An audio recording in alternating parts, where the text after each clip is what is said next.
સો મિત્રોને જય સિયારામ। આજે આપણે ધોરણ 11 ગણિત વિષયમાં સ્વાધ્યાય 10.3માં દાખલા નંબર 8 વિશે અભ્યાસ કરવાના છે।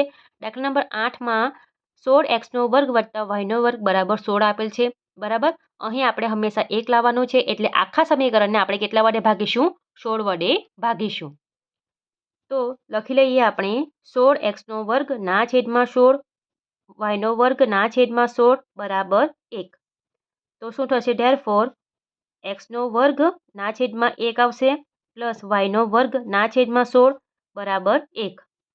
બરાબર, હવે 1 અને 16માં મોટા કોણ છે? 16, એટલે આપણે લખીશું કે અહીં y² ના છેદમાં 16 માં છેદ એ x² ના છેદમાં 1 માં છેદ કરતા મોટો હોવાથી પ્રધાન અક્ષ કોણ મોટો છે? y વાળું મોટું છે, એટલે આવશે પ્રધાન અક્ષ y અક્ષ ઉપર છે।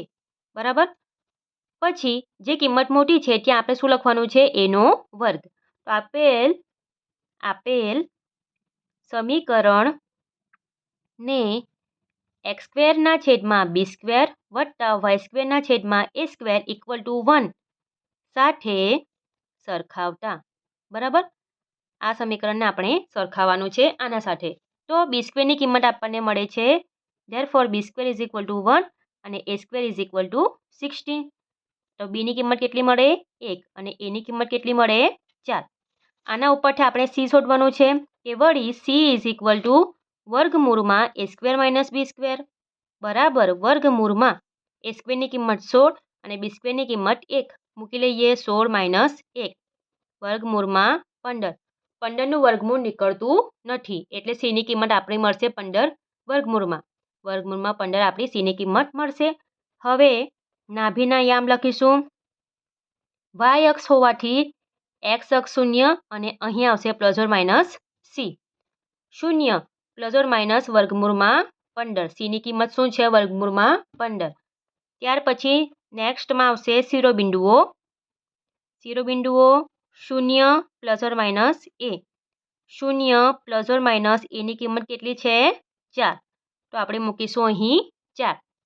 નેક્સ્ટ પ્રધાન અક્ષની લંબાઈ। તો પ્રધાન અક્ષની લંબાઈ બરાબર 2a। 2 a ની કિંમત કેટલી છે? 4, 2 ચોક 8। ત્યાર પછી ગૌણ અક્ષની લંબાઈ સૂત્ર શું છે? 2b। 2b ની કિંમત 1, 2 એકુ 2। ત્યારબાદ ઉત્કેન્દ્રતા E = c/a। c ની કિંમત વર્ગમૂળમાં 15, a ની કિંમત 4। હવે લાસ્ટ જે છે એ શું છે? નાભી લંબની લંબાઈ। સૂત્ર મૂકીશું 2b² / a। 2 નો 2, b² ની કિંમત 1, a ની કિંમત 4, 2 દુ 4 એટલે કેટલા આવશે? 1/2। બરાબર, તો આ પ્રમાણે આપણો જે દાખલા નંબર 8 છે એ અહીં પૂર્ણ થાય છે। વિડીયો પસંદ આવ્યો હોય તો વિડીયોને જરૂરથી લાઇક કરજો। તમે લાઇક કરતા નથી, ચેનલને સબસ્ક્રાઈબ કરજો, એ પણ કરતા નથી, જરૂરથી સબસ્ક્રાઈબ પણ કરજો। નવા જો હોય તો ચેનલને સબસ્ક્રાઈબ જરૂરથી કરજો। અને દાખલા કેવા લાગ્યા એ તમે કોમેન્ટ બોક્સમાં કોમેન્ટ કરી શકો છો। બરાબર, ઉપયોગી લાગ્યા કે નહીં, તમને દાખલામાં સમજ પડી કે નહીં, એના માટે ગુડ, વેરી ગુડ યા કોઈ પણ તમે કોમેન્ટ કરી શકો છો। અને તમને કયા સ્વાધ્યાયના કયા દાખલા તમને નવા જોઈએ છે એની પણ તમે કોમેન્ટ કરી શકો છો। બરાબર, અને સબસ્ક્રાઈબ જરૂરથી કરજો અને લાઇક પણ જરૂરથી કરશો। બરાબર, તો મળીએ આપણે આગળના વિડીયોમાં। સૌને રાધે રાધે।